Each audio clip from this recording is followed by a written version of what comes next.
Hey, what up, people? It's Kuqui here, and I'm going to be talking to you guys about Action Comics number 2, basically Superman comic number 2, and it was interesting. Also, I forgot when I did the Action Comics number 1, the where I was reading it, like, I didn't see that there was like 4 more pages that I didn't read, so I didn't do the full analysis or the full talk about of the first Action Comics. But yeah, I'm gonna try to summarize as quickly as I can because I know these videos being too long is boring. So yeah, basically in that first Action Comics, we see a new character, Alex Greer, who's trying to tell something to the senator, trying to have a deal, and it's some shady stuff. And Superman like intervenes Alex Greer at the end of the comic, and at the beginning of Action Comics number 2, he has Greer, and he basically takes some information from him, and Alex Greer basically leads him to Emil Norvell, who is basically a weapons manufacturer and stuff. And yeah, basically Superman goes to Emil Norvell and tells him that he can't be weapon manufacturing, he can't be in that market. So he like basically when Superman intervenes, he has like some people and stuff, because Alex Greer tells him like Superman's coming for your ass. You have to do something. When Superman gets there, he's like confronts Norvell, and Norvell like has a whole lot of goons, and they start shooting at Superman, and he's bulletproof, so those bullets don't do anything to him.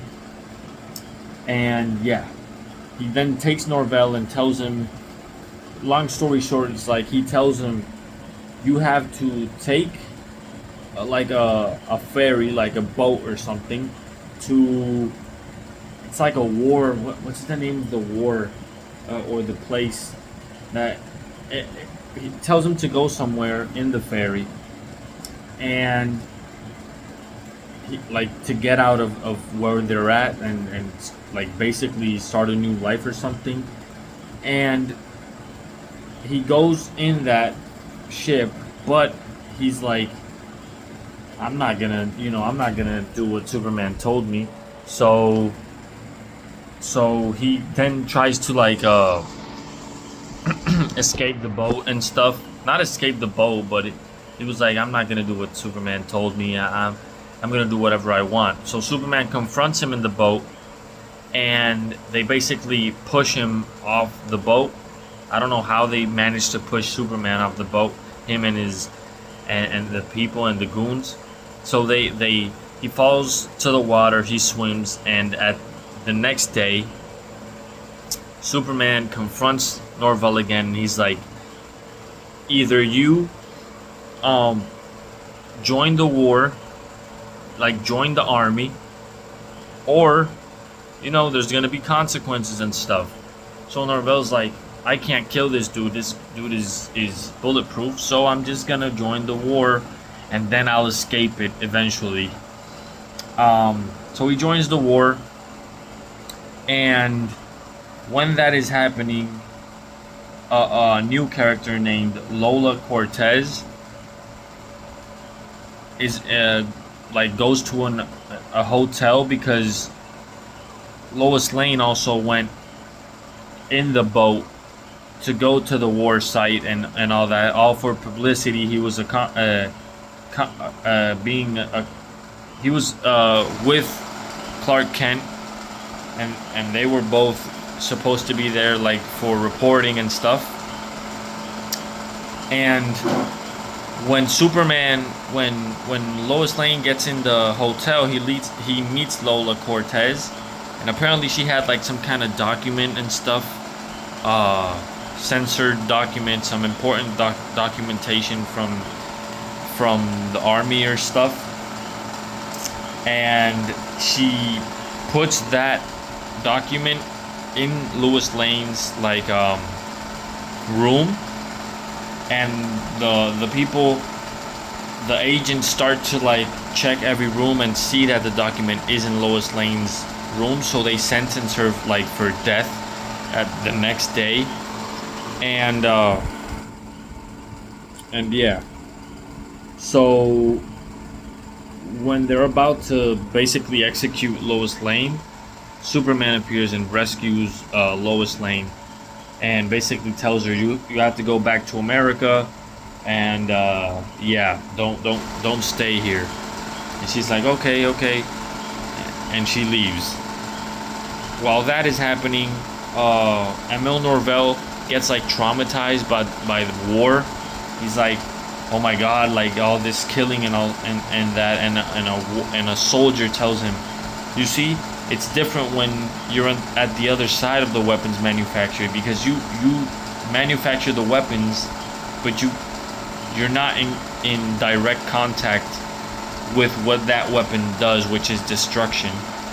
And he sort of reflects on that and then tells Superman like I would like to not be in the war anymore and leave. And he's like, Superman tells him the only way you could go back to America is if you stop manufacturing weapons and put that to an end. Like, Superman gives this dude so many retries.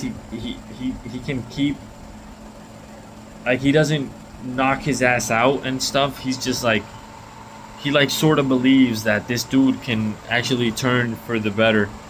And yeah, he gives him that speech, you have to stop with the weapon manufacturing and all that. And he's like, yeah, I'll do that, because I now I see how war affects, the weapons affect like everything. And yeah, so Superman basically, the last thing he does is like takes the two generals from both sides of the war and he puts them in a room together, and he's like, nah, no more fighting between your troops. You two are gonna fight right now. And they're like, no, but we don't want to fight. I don't hate this dude. And the other dude is like, no, I don't hate him either. I don't even know why we're fighting. And the other dude is like, yeah, I don't even know why we're fighting either. And he's like, Superman is like, you see, you guys are fighting because of a munitions war, and it's not even because you guys hate each other. So stop the war and all that. And Superman basically stops a freaking war in the second issue of the comics, which is amazing. It's awesome.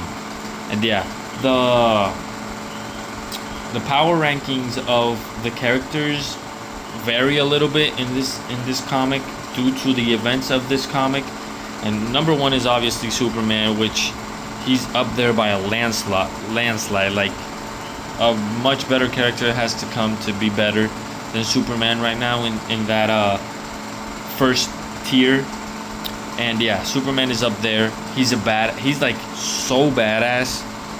He's much more badass than I thought he was, like, at least in the first two comics. He has like a sense of, he believes people could be better, but he's a badass. If he has to do something, he does it. Number two is Lois Lane. She's super cool, a super cool complementary character to Superman. After that, Emil Norvell, the weapons manufacturer, he gets a lot of spotlight in this comic, and he climbed up at number 3. Number 4 is Butch Mason, which is the character from the first comic. Then is Lola Cortez, because I feel like she didn't really do a lot, but what she did was she almost got Lois Lane killed, so that's pretty cool. Alex Greer is number 6. He's like, he's okay. And Senator Barrow is number 7, which he is the least interesting character as of now. but Superman is up there by a landslide. So yeah, have you guys read Action Comics number 2, and do you guys like it? If you guys enjoyed this video, share, like, and subscribe if you guys want. Have a great day, and God bless. Peace.